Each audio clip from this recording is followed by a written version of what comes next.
Salam saudari para pencari jejak kasih Allah yang terkasih dalam Yesus Kristus. Apa kabar saudara-saudari semua? Semoga saudara-saudari semua selalu dalam keadaan sehat dan ada dalam pemeliharaan Allah Bapa yang Maha Kasih. Saudara-saudari yang terkasih, beberapa hari yang lalu kita semua telah merayakan Paskah, merayakan Yesus Kristus yang bangkit dari kematian. Mengenai kebangkitan, mungkin ada pertanyaan yang muncul dalam pikiran kita. Misalnya, siapa yang menjadi saksi kebangkitan Yesus? Bagaimana Yesus bangkit? Kapan dia bangkit? Dan bagaimana Yesus keluar dari kubur? Pertanyaan-pertanyaan tersebut seringkali diajukan oleh rasio kita, atau mungkin juga oleh orang-orang yang tidak percaya kepada kebangkitan Yesus. Jawaban atas pertanyaan-pertanyaan tersebut belum dapat dikemukakan karena tidak ada seorang pun yang menjadi saksi ketika Yesus bangkit dari kematian. Jawaban atas pertanyaan-pertanyaan tersebut tidak dapat kita temukan juga dalam Perjanjian Baru. Jika demikian, bagaimana kita memahami iman akan kebangkitan Yesus?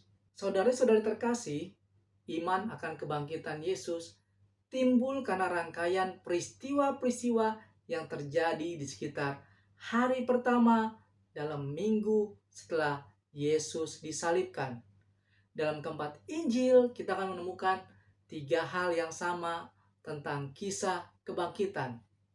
Yang pertama, para murid yang mendapati makam Yesus yang telah kosong dan jenazah Yesus tidak ada di dalamnya. Lalu, di manakah Yesus berada? Yang kedua, mereka memperoleh berita bahwa Yesus telah bangkit. Berita ini mereka terima dari para wanita yang telah menerima berita kebangkitan itu dari sosok asing berpakaian putih yang mereka jumpai di makam Yesus. Dan yang ketiga, mereka berjumpa dengan Yesus yang bangkit yang telah menampakkan diri dalam realitas fisiknya. Ya, yang ketiga ya, yang paling penting dan utama adalah mereka berjumpa dengan Yesus yang bangkit yang telah menampakkan diri dalam realitas fisiknya.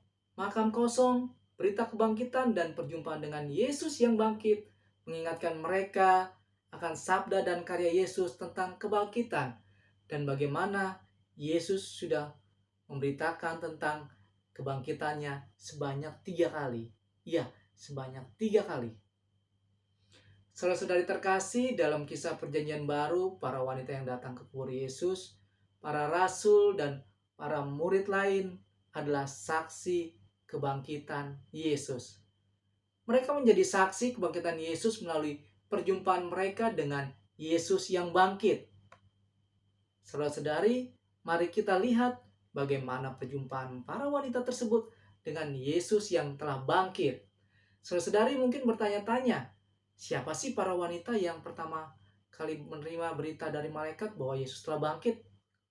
Mereka adalah perempuan-perempuan yang datang bersama-sama dengan Yesus dari Galilea dan melihat jenazah Yesus yang wafat disalib dibaringkan dalam makam.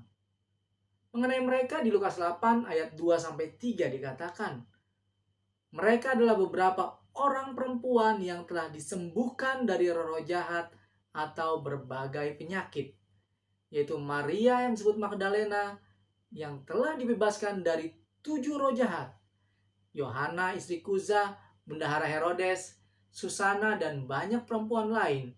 Perempuan-perempuan ini melayani Yesus dan murid-muridnya dengan kekayaan mereka. Para wanita tersebut ternyata telah mengalami penyembuhan dan mukjizat melalui perjumpaan dengan Yesus saat Yesus berkarya. Setelah mengalami penyembuhan dan mukjizat tersebut, mereka ikut terlibat dalam karya pewartaan kerajaan Allah bersama-sama dengan Yesus dan para muridnya. Bagaimana para wanita tersebut mendengar berita tentang kebangkitan Yesus? Matius menceritakannya seperti ini. Setelah hari Sabat lewat, menjelang menyingsingnya fajar pada hari pertama minggu itu, pergilah Maria Magdalena dan Maria yang lain menengok kubur itu. Maka terjadilah gempa bumi yang hebat, sebab seorang malaikat Tuhan turun dari langit dan datang ke batu itu dan menggulingkannya, lalu duduk di atasnya. Wajahnya bagaikan kilat dan pakaiannya putih bagaikan salju. Akan tetapi malaikat itu berkata kepada perempuan-perempuan itu, "Janganlah kamu takut, sebab aku tahu kamu mencari Yesus yang disalibkan itu. Ia tidak ada di sini, sebab ia telah bangkit sama seperti yang telah dikatakannya. Marilah, lihatlah tempat ia berbaring, dan segeralah pergi dan katakan kepada murid-muridnya bahwa ia telah bangkit dari antara orang mati. Ia mendahului kamu ke Galilea. Di sana kamu akan melihat dia. Sesungguhnya aku telah mengatakannya kepadamu." Mereka segera pergi dari kubur itu dengan takut dan dengan sukacita yang besar, dan berlari cepat-cepat untuk memberitahukannya kepada murid-murid Yesus. Demikianlah para wanita tersebut mendengar berita kebangkitan Yesus dari seorang malaikat Tuhan yang turun dari langit. Mengenai perjumpaan para wanita dengan Yesus yang telah bangkit, Matius mengisahkannya seperti ini.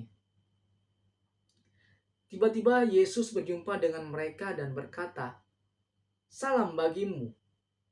Mereka mendekatinya dan memeluk kakinya serta menyembahnya. Maka kata Yesus kepada mereka, "Jangan takut. Pergi dan katakanlah kepada saudara-saudaraku supaya mereka pergi ke Galilea, dan di sana mereka akan melihat aku." Saudara-saudari terkasih, dari rangkaian peristiwa tersebut, melalui berita kebangkitan Yesus yang diberitakan oleh malaikat, ingatan akan sabda dan karya Yesus akan kebangkitan, serta perjumpaan dengan Yesus yang telah bangkit, para wanita itu percaya bahwa Yesus sungguh telah bangkit dari kematian. Dari para wanita tersebut, ada beberapa hal yang bisa kita jadikan pelajaran. Pertama, mereka setia mengikuti dan melayani Yesus dengan apa yang mereka miliki. Kedua, para wanita tersebut setia mengikuti Yesus saat menderita, sengsara, wafat di kayu salib, dan bahkan sampai Yesus dimakamkan. Yang ketiga, mereka berani untuk menjadi pewarta dan juga saksi akan kebangkitan Yesus yang telah bangkit. Saudara-saudari, semoga iman kita semakin dikuatkan melalui kesaksian para wanita yang berjumpa dengan Yesus yang telah bangkit. Semoga kita semakin setia mengikuti Yesus Kristus dan menjadi saksi Kristus dalam hidup ini. Semoga Allah memberkati saya dan saudara-saudari semua. Salam.